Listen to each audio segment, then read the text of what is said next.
So what you were saying about how certain toxic plants prevent the spread of disease, I suppose that would be a really strong argument for diversity in the garden, where there's ornamental vegetables. Absolutely. The massive pest outbreaks we see, those are a product of the way we plant. The African swarming locusts almost always start in cultivated fields.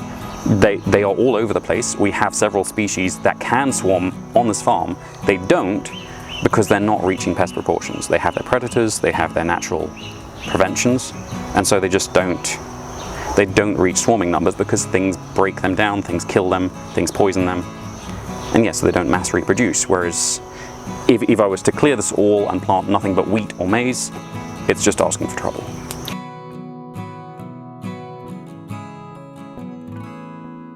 10 years ago, this was a lawn that wouldn't grow. Oh. So the big tree, this big Brachystegia spiciformis, which is obviously our Lusaka dominant native tree, classic Miombo tree, that was here. And then behind you we have 3 big flamboyants, which were here. And then the idea was to put things that would grow into soil that was very dead, because this has been garden and agricultural land across this area for about 50 years now, and the soil was very, very tired. My grandmother, God rest her, she used a lot of chemicals in her gardening because that was very normal in the 70s and 80s. Yeah. It was what everyone did, and then when she died, the people who took over thought that burning was the best way to keep things managed, and it meant that a lot of the soil was very dead. So the easiest way to start building the soil back up was just to stop the wind moving through everything. So the very first thing, I did start trying to plant some fruit trees here, but at the time the soil just wouldn't support most things. Guavas, so there's a variety guava behind you. There's a giant guava just a few paces further on. Those will take in very, very poor soils, but a lot of other trees, they wouldn't thrive here at all because the soil was just so poor. And so it was then finding things I could grow from cuttings, so I could very cheaply build up barriers, and by creating a sort of maze structure through here, you're always creating light getting down and in. So a lot of things like this croton here, this is not native, this is very, very hardy. So these take very easily from cutting. You just chop a piece off, chuck it in water, it's going to root within a few weeks, and then you shove that in very poor soil, it will grow, and suddenly you have something, and then that's blocking the movement of the wind. The wind isn't taking, because these drop tons of leaves every year up above, not this Brydelia here, which is a more recent indigenous tree that has popped itself in here, but you have these Brachystegias that drop huge amounts of leaves every year. I'm looking and I'm seeing this Really tremendous built up layer of, I mean, how many, this must be like, sorry, let me have a look. It's not that deep here, because we have a huge amount of earthworms. We also have a lot of termites coming through here, which break down everything as it dries out. Generally speaking, another way that this has been built up, and part of the reason you don't see as much of it, is because to make sure the fungus are well fed, I've been cutting green branches off everything, so ornamental things, off fruit trees, to chase them up, but also because those green branches have a lot of minerals that the plant would usually reclaim. And because trees with deep roots, things like the Brachystegia, things like these more recent Brydelias which have come in, those are better at gathering minerals from our very mineral poor soils from deep below, and then you chop them off green, and you've got that in the surface layer where introduced fruit trees, where a lot of other sort of useful plants need to access them. So it's almost like a type of recycling. So it's recycling, yeah. Circular economy, where they bring things from the bottom. Yeah, it's absolutely a circular economy, because you're finding something which can access something a long way out. So it's like sending a magnet over a junk heap, drawing out the metals, and then rather than leaving them stuck to the magnet by letting them mature and drop in their own time when they dry out, you're cutting them green, and that's dropping into the soil. And like things like this palm leaf, it's just carbon really, but a lot of deep-rooted trees are going to be adding a lot more. And then you have different shapes of that as well. So you have a lot of this Dracaena here. So this is Dracaena fragrans, which is native, but this is a cultivar, which is very common, very easy to reproduce. Again, you just cut it and stick it in the ground. And because this has a much larger leaf than a lot of plants you're going to be seeing around, that is going to change the way the water then sinks into the ground. It's going to change which funguses then thrive in the ground. So it's just making things complicated usually makes them better, in my opinion. So how soon then did the natural vegetation also decide it wanted to come out and play? Once you start building up a little bit of leaf litter, you start getting in very quickly things like this phoenix, because all the indigenous trees that are popped in here, and I do have a tendency of when something starts growing, until I know what it is, I will let it grow, and very often, even once I know what it is, if I don't want it long term, I'll let it grow as long as I can for biomass, because then it'll chop down and be better soil. But things like this phoenix palm, sorry, just in here, that started coming in because birds would sit in the trees, drop the berries, and poof. Same with this brydelia, which is the white stinkwood. So this is a lovely native forest tree, really. Usually grows in riparian areas, but gardens function like that. So those started coming in probably 2-3 years in. As soon as you've got settled areas which aren't being mowed, aren't being trampled, things start coming up. You then start getting larger seeded So things. in a way, some of the seed is already in the soil and it's just laying dormant until such a time as. A lot of tree seeds don't do that readily. Some will, but something like the brydelia, the seed can't really spend a long time dried out. It's going to die. Okay. So if you were to talk about things like this broadleaf grass, which is an indigenous one, this Beautiful. is, I find it very pretty, a lot of people don't. This is an annual, and so that seed does lie dormant until conditions are right, and then sprout up, and that will last in the soil, and it will pop back up when everything's ready. But yeah, a lot of these trees, it is a case of create the right conditions so they can germinate as soon as the bird drops them. So you need the birds bringing them all the time. You also have things like this Philanthus. No, sorry, this is another brydelia. This is a Philanthus. So this is another one the birds drop. This seed will last longer. This is the one that creates that fantastic potato smell at night. The flowers are just really bizarre because you go outside and it smells like potato soup in the evening when this is flowering. But that is another one the birds brought, but that seed will last in the soil, so can't really say whether that was just from changing the conditions. So I noticed that you have actually got a lot of exotics. Yeah. And, you know, things that wouldn't normally grow in such a shady garden. So, for example, I see quite a few succulents, aloes, euphorbia. Yeah, we Was have. that intentional? So this is Aloe arborescens, which isn't native but is nearly native. A lot of these things we have this idea they want full sun, but like this euphorbia here, this is an indigenous one. These are a forest plant. They grow naturally in forests, and you'll see them often in open landscapes where everything else has been cut down, but they haven't because they are useless for charcoal. But a lot of the reason I plant natives is because a lot of the reason I plant non-native trees is because they have a whole bunch of different chemistries to what we plant normally. So we've got, just here, we've got a senecio. So this is very much an ornamental. As far as I know, this is a non-native one. We do have native ones in this species, which means it does form a food for a lot of our indigenous insects, which is a major thing I care about. But it is chemically very, very different from something like euphorbia or something like a lychee tree, just here. And so it's going to create a barrier for any insects that would eat those, as they will for it. And so it's going to mean that none of their populations get out of control. You have manageable populations of all of them, and so you don't have any massive pest outbreaks. A lot of the sort of exotic looking plants are actually indigenous. So the Aloe arborescens isn't quite indigenous, it's very close. You've got Dracaena, to our native range. And this... We've got the Dracaena fragrans here, which is indigenous. Commelina, which is all over here, there are very similar ones that are indigenous. This one is sort of pan-tropical at this point. It's probably originally from Asia. Okay. It's very edible as well, which is another reason that it's allowed to grow everywhere. Chickens eat it. It's a very rich green herb. Okay, have you ever eaten it? Yes, I use it instead of spinach mostly. So what you do is you just take the tips, and where it snaps, it's edible raw, but it's much better cooked. It's spinach-like.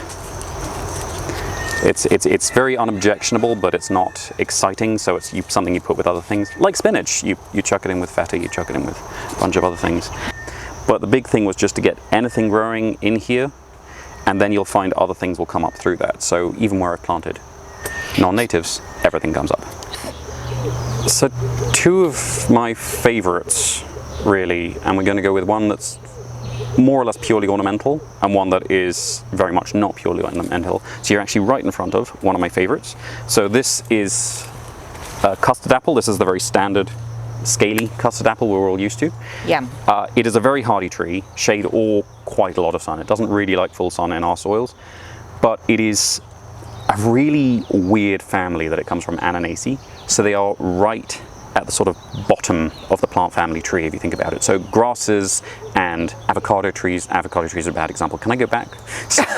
Go back. so for example, things like this euphorbia and this senecio and even this commelina and this grass, these are all more closely related to each other than they would be to this. And so anything that has adapted to eating any of those, if it's going to take a nibble of this, it's probably going to die. Because this branched off that family tree a very, very long time ago. And so it has very, very different toxins to everything else. And so it is a useful tree. It tolerates pruning really well. In parts of Asia, soursop, which is a sort of giant custard apple, is very often planted as a first tree for orchards because it is so hardy, it is fast growing, and it is so toxic. And so planting these in amongst any other plant or as a hedge around any vulnerable crop is a really great way of managing your pests with things like that while also getting an extra bit of produce. The other one I would like to show you, we don't have right here. So then as we go here, if we look just around, this was originally planted as a barrier for this pond and I've propagated it all over the place. So this, hidden in amongst more of this commelina, this just here is a little bit of Christ thorn, which is a very common... Euphorbia millii? Euphorbia millii. The little red one? Little red flowers. This is the sort of wild type. There are a whole bunch of versions available. This is the most shade tolerant that I've found. They will tolerate pretty deep shade. As you can see, we're in multi-layers of canopy here. Again, mostly Brydelia and the Brachystegia. And this grows absolutely fine. It is a euphorbia. It is very toxic. It is not inclined to be eaten by much. And anything that does eat it probably isn't going to eat anything it's planted next to. And because it's low, that means you can plant it around much smaller things. It doesn't reduce your visibility in areas where theft is a concern, for example. And so you can plant it just about anywhere. It grows from cuttings so easily, almost frustratingly easily. And yeah, it's a great barrier plant. It doesn't provide anything for you to eat, but it is also constantly flowering during the dry season, which does mean all your pollinators have something all year round. So I really like that as a sort of companion plant, as a barrier plant as well. So how long has it taken you to create this garden in total? This is 10 years. 10 years. From the 4 big trees my grandmother had planted, yeah. So this thicket within them is a 10-year garden. So what advice would you give for someone who wants to start something like this in a more conventional garden? Can I use that? In a tidier way, yeah. I would say what you really want to do is plan more than I did. So I had a sort of generally basic layout, but a lot of the start of it was just what I could grow for free. So things I could grow from cutting, things I could trade for things I already had growing. So you have a lovely star fruit just growing here. This is not where I would necessarily have put it if I planted it now, but I could trade it for free. This was an area that I had the right balance of sun and sort of thicket for it at the time because I'd planted these big dracaenas. But a lot of this came up piecemeal as I found things I could go in there. If you wanted to do this in a tidier fashion, I think you want to, and you have the money to not do it by cuttings, as I mostly did, is you want to start planning your ground cover, your sub canopy, and then your canopy things straight away. Don't be afraid of planting things densely. Just remember, sort of assume you will have to prune to around a foot around the base of every tree in the longer run. So when you're doing your dense planting, plant things you're happy to cut out as they grow once your sort of canopy and sub canopy trees have established. And if you had to suggest plants, you know, for a typical garden, which are easy winners for lower, middle and upper? So for lower, middle and upper, so I really think Brachystegias, which if you're lucky enough to have mature ones on your plot, they make a fantastic canopy. It's not too heavy. And because we are quite low lying here, they only have about 2 weeks where they don't have leaves, which is fantastic because you have quite an even shade year round. There are some other indigenous trees will make a fantastic canopy. I would stay away from most of the conifers and eucalyptus, but otherwise, most big trees will make a pretty good canopy. You just might have to prune some of them more than others. For your sub-canopies, it is very easy to get things like your Dracaenas. So this is the Dracaena reflexa, which is Indo-Pacific, and your Dracaena fragrans, which is mainland African. They are very easy to get going. You will also have in here Dracaena studinary, I think, which is another indigenous one in the far north of Zambia, which gets very tall. It gets much taller than this, much more tree-like. But those will take very well as an under canopy, and they feed the soil really nicely. They propagate so easily. So related to that, you have a lot of the succulent Dracaenas. So the Sansevieras, the mother-in-law's tongues, are really good under canopy trees. They're very tough again. Under canopy trees. Sorry, Jonathan. The amount of ums you're going to have to tune out here. Under canopy. So as a ground cover. There's some Sansevieria. Yeah, so we've got some Sansevieras there. So this is a West African one. So I think this is Trifasciata. So this is the standard mother-in-law's tongue. I don't find this one that ornamental. It will flower in the shaded environment, which makes it significantly more useful. We have so many indigenous ones, and you also have the nearly indigenous East African hyacinth, which is a very thin-leaved Sanseviera. They are very tough. They will establish in quite sunny areas. Most of the native areas ones will tolerate real closing off as well to this quite shaded environment. With the indigenous ones, you will have to think about soil types, but they're a really good one to get started because they will slow the movement of leaves, they'll slow the movement of everything else, and then in amongst that you can plant all your fruit trees. And so though that's probably the sort of best starting point, they're also chicken proof because, as you can hear in the background, we have chickens, which do limit the things that will grow. There's a lot of techumerias and stuff that I would plant ground level because they will hug the ground and keep it quite nice and closed, which I can't because of chickens. Another sub-canopy tree, if you're not putting fruit trees everywhere, is this little Monun longifolia. So this is the Indian ashok, sometimes called the false ashok. So this is the one you'll sometimes see outside of temples, really tall pillars of a tree. It's in the custard apple family, so it's another good barrier plant, and it is, once established, very tough.